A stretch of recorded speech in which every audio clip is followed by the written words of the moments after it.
So everyone, we just got our first teaser trailer for Batwoman in the Elseworlds crossover, and she just looks awesome. But also we've got some information as to where Batman is in the Arrowverse. Actually, not just the crossover, but where he's been, why he's been missing from Entertainment Weekly. So stay tuned to find out about all of this. But let's just dive into our first actual video footage of Batwoman.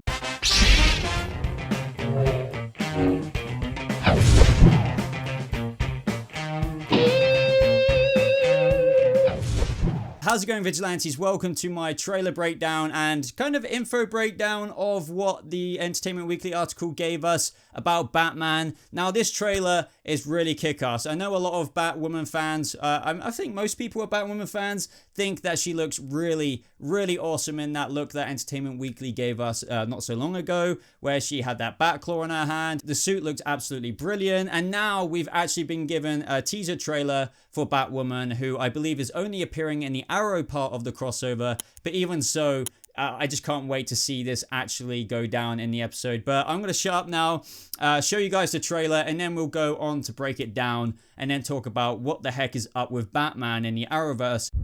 You don't believe in Batman? Batman is an urban legend.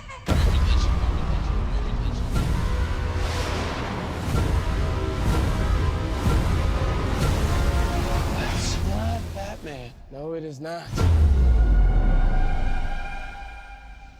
Now, I love that opening shot of Ruby Rose, or should I say Kate Kane as Batwoman, overlooking Gotham City. Now, Gotham City in this crossover is filmed in Chicago. Who knows? I guess technically, if you think about it this way, they're going to use Chicago as well for the Batwoman series. That still remains to be seen. But either way, Chicago's going to feel very Gotham-y because I think 2 out of 3 or most of the Dark Knight Nolan films were filmed in Chicago. Now, I also love the audio overlay of what Barry is saying to Oliver in the trailer. It's like, oh, you don't believe in Batman? And Oliver's straight up like, no, like Batman is an urban legend and blah, blah, blah. That's it. Like, no. And this kind of goes along with what the Entertainment Weekly article teased us with in terms of how Barry, Oliver, Kara all going to kind of debate about Batman's existence. Now, when the Arkham inmates are escaping, you can see that guy jump over and you get that very obvious Joker pointer there of that Joker laugh. Not saying that this is the Joker or anything, but you know, you never know. Joker could be in there. I doubt we're going to see any huge Batman villains, actually come to the screen, but I wouldn't say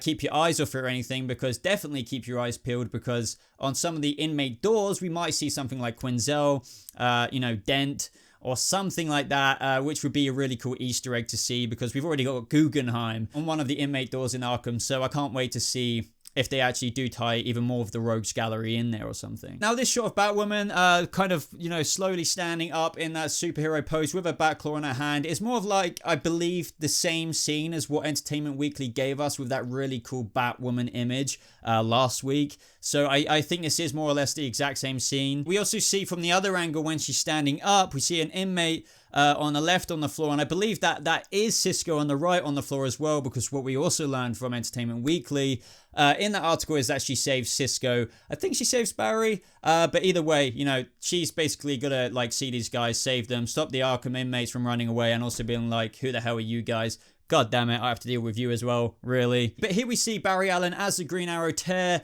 the dust mat off the Batsignal itself. Now, this isn't Batwoman's symbol, this is the Batman symbol. So if anything, this should prove to Oliver and make Barry very giddy that the Batman definitely is real, but albeit is still missing. And it has been missing for 3 years, which I'll touch on in a second. And in that moment when we get Cisco and Barry Allen as the Green Arrow walking up to Ruby Rose, saying, that's not Batman. I just bet the whole time whether, they've got to this point in the Elseworlds crossover and they're like, right, we need to go to Arkham Asylum, stop Dr. Destiny, do this, do that. I bet Barry's just been like, oh my God, we're going to Gotham. I know Batman's there, just you wait, Oliver. And, now he actually sees Batwoman and is like, oh, okay, that's not Batman. I mean, who are you? You look badass, or something like that. I just can't wait. And that pose of Ruby Rose at the end, I don't care what anyone says, she is Batwoman. Look at her. She looks kick-ass. I think, action-wise as well, with the cinematics of the fighting and stuff, she's going to do an amazing job as well, because she has proven herself pretty badass in other work that she's done with stuff like that too. Now, that trailer, like the other Elseworld trailers we got, was pretty quick, but there was loads to discuss, especially in terms of this whole,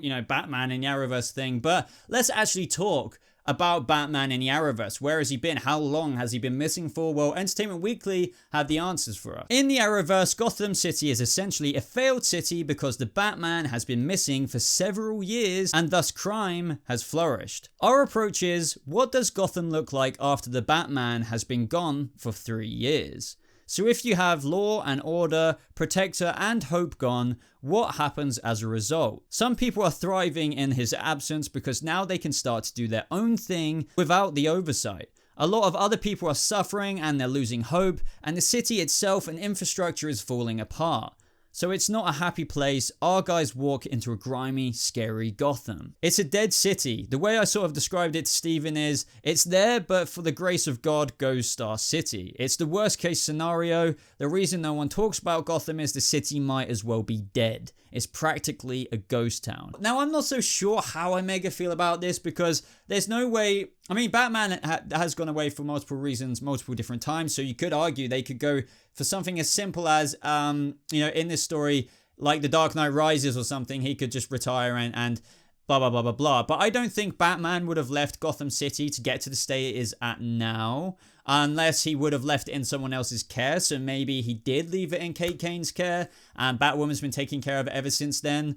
But I don't think that is the case because they're saying criminals are flourishing. Every criminal and their friend are just like, come on boys, let's go do this. Let's have a party because Batman isn't there anymore. Batman, after he established enough presence in Gotham, was enough to scare criminals from even doing what they were doing. Of course, some kept pursuing on, otherwise there'd be no stories. But essentially, now it's just running rampant chaos because there's no intimidation factor there from the Batman himself. So in my books, Batman would never leave Gotham City to just be abandoned if he had a choice, unless he was leaving it to somebody he's already trained in the Bat family, like, I don't know, like another Robin or Nightwing to like become Batman for a little bit or something like that. And as I said, I don't think it was Batwoman, and they have mentioned how this isn't the first time she's worn the suit, so you could argue she stepped up to take this mantle a little while ago, because it has been 3 years. 3 years. Think about it. He's not going to come back anytime soon as well because we've got the Batwoman show coming and it's in development. So if that goes on for 1 season, another season, and another season, up to season 4 even, let's just go as far as that. That's another 4 years on top of the 3 years Batman's already been missing, and he's not going to come back in the Batwoman series because that wouldn't, then the Batwoman series would be not necessarily over, but come on, Batman would be back. So has the Bat been broken by Bane or something like that? Or has he just gone in exile because he needs to rebuild his confidence and his strength up before he returns? But as I said, how are they going to write that kind of story in if Batwoman goes on for 5 seasons at the very least or something and Batman's still not around? That would be 7-8 years of him being missing. So why would Bruce walk away? But Entertainment Weekly went on to specifically say, outside of Gotham, there is a question of whether or not Batman is even real. In fact, Barry, Oliver, and Kara will argue about this in Elseworlds. Oliver is like, he's not real. They've made him up. It's just a hoax to scare the citizens. Barry is flabbergasted by that, and all he wants to do in Gotham is meet Batman. It's a pretty funny scene.